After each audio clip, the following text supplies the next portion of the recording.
Hi, good evening, everybody. As already told by Vipul, I am Group Captain Manish Sharma, and we would be taking you on a journey for your investment planning, whether it is by way of investing through mutual funds or share market or real estate or risk management as insurance goes on.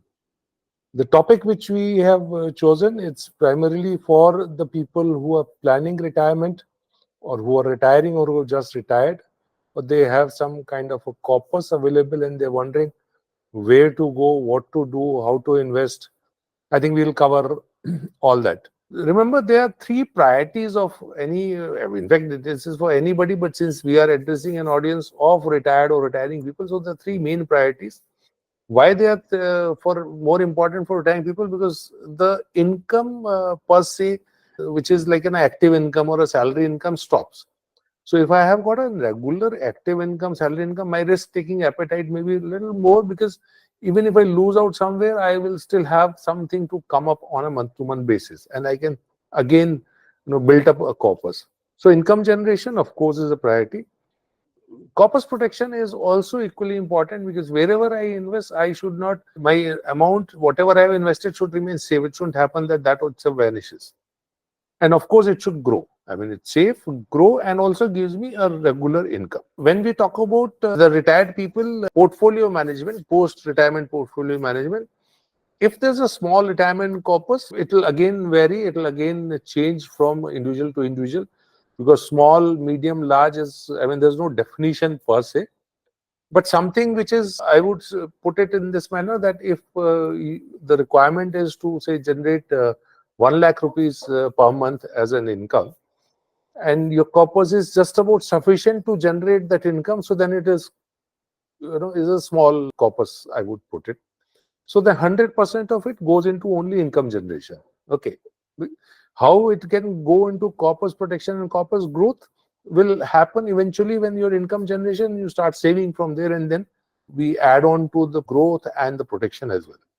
Similarly, anything surplus, if you have anything more bigger corpus which can generate more income, more than what you need, so only 75% or the amount equal to what you need for monthly income generation goes there, and balance goes for corpus protection.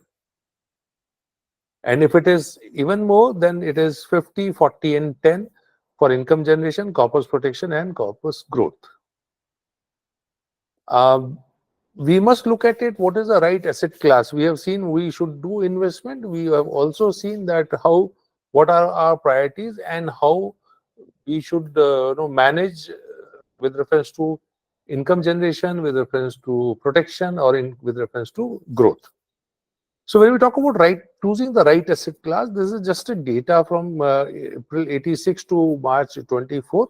April 86 I picked up because that was the time when I actually got involved into dealing in this market, or in fact rather I got involved into learning the concept how to deal in the market.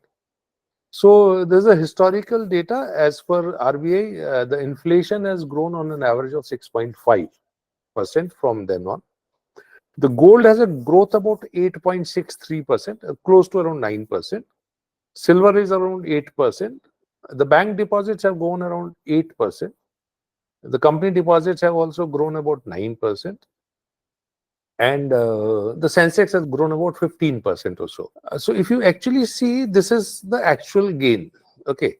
But if you adjust the inflation here, so you will find that gold is given you only 2%, silver is 1.5%, bank deposits are close to 2%, company deposits close to 3%, and the Sensex is around 8% after adjusting for the inflation.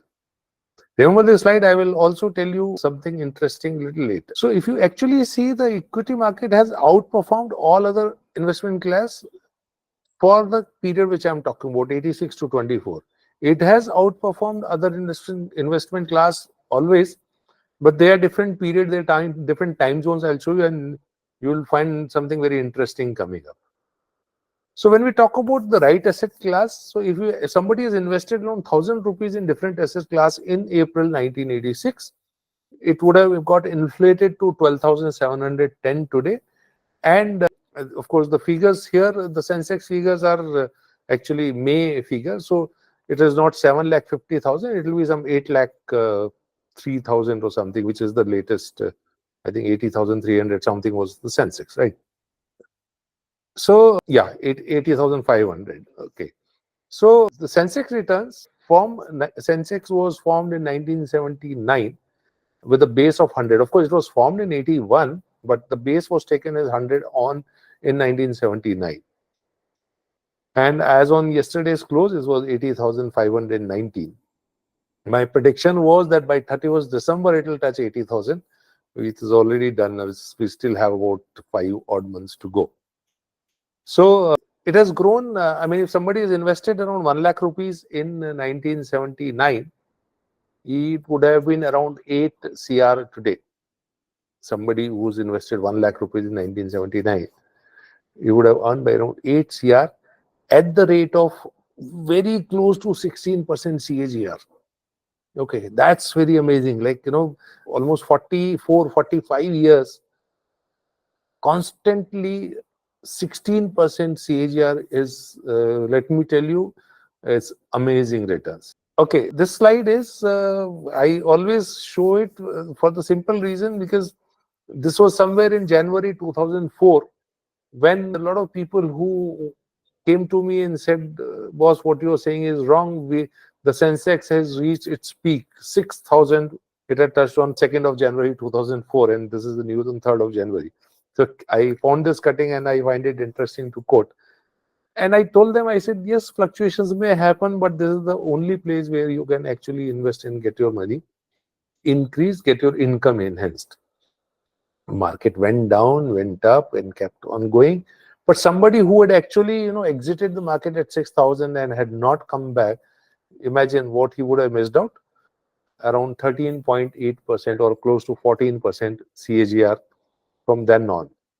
Even if somebody had invested in gold, taken out the money from market and invested in gold, which was at 6065, he would have got it around 10% CAGR and silver around 8.3% CAGR. There's also, when we talk about gold, when we talk about silver, there's also an asset class called investment in real estate. Of course, Captain Vipul would be covering that up in details.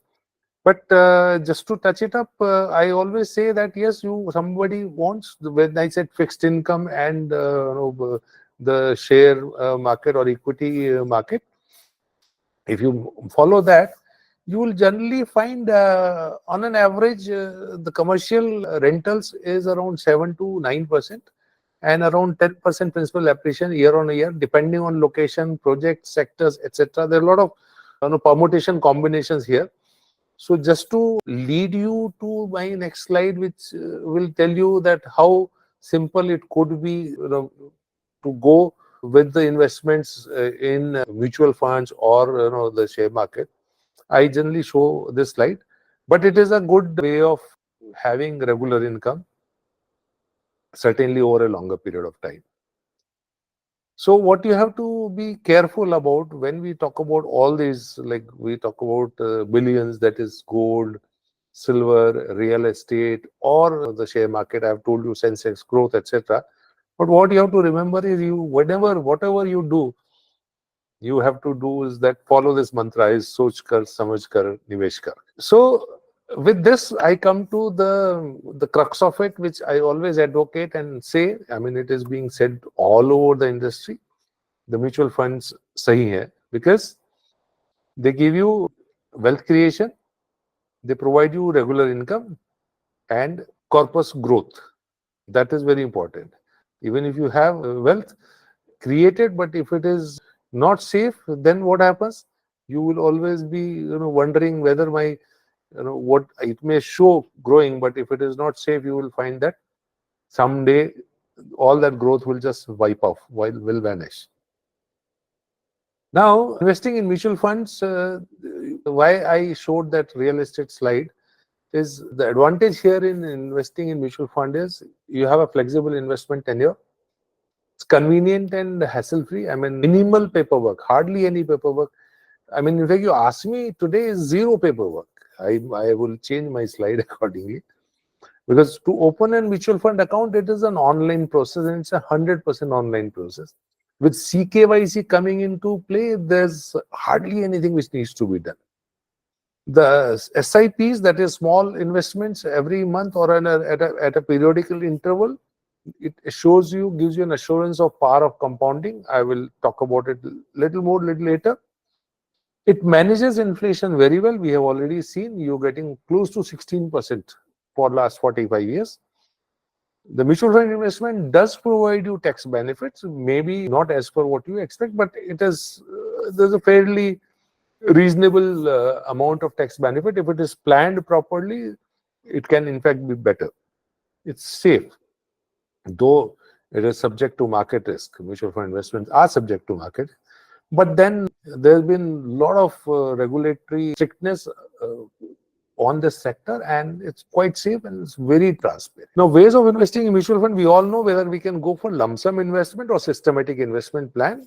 The lump sum investment is basically what we call it systematic withdrawal plan. When somebody has got a huge corpus, especially the retiring or the the retired people, you get a lot of money, a lot of funds, can actually put it in one lump sum and then go for the systematic withdrawal plan. That is where the income generation comes. I will just tell you about how does that happen. We call it as a regular income plan or a systematic withdrawal plan. Basically, I mean, I'm sure we all know about it. It's a facility in mutual fund where you invest a lump sum amount and start getting a fixed monthly income. That means the number of mutual fund unit, depending on how much money you want, gets automatically redeemed or sold on a preset date. You decide, okay, I want money on 1st of every month, like I'm getting my salary, or 31st or 30th of every month, like I'm getting a salary. So 2 days before, redemption will happen, and on the set date, the amount gets credited to your bank account. No problems anywhere, no paperwork required. Once you set a target date, and every time it comes on the same appointed date. So this is how the systematic withdrawal plan works. Supposing somebody has a monthly requirement of 1,25,000 rupees, so you may be wondering why 1,25,000 rupees. We at Armed Forces officer, this is the average loss of salary you have when you retire. That is, when you take it at 50%, I have rounded up to 1,25,000 rupees. And 1.4 CR is the average corpus amount which somebody gets it when he is retiring from the armed forces.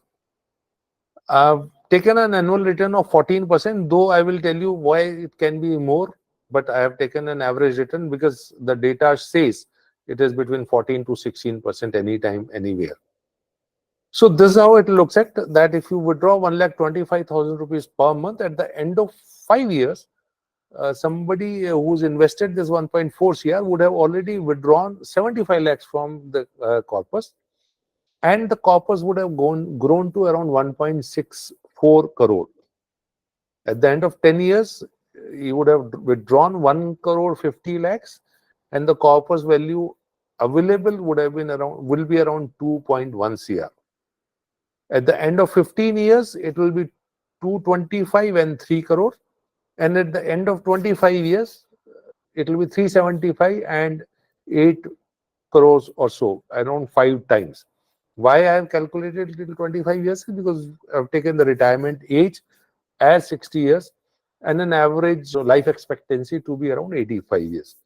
So at the age, if somebody who's retiring at 60, at the age of 85, he would still be having 8 crore with him at having withdrawn 3.75 crore.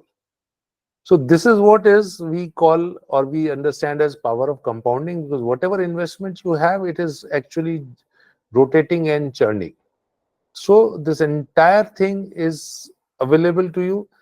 Imagine 1.4 CR getting converted into 8.05 CR and you withdrawing 1,25,000 rupees every month for the next 25 years. Where's the loss? Nowhere.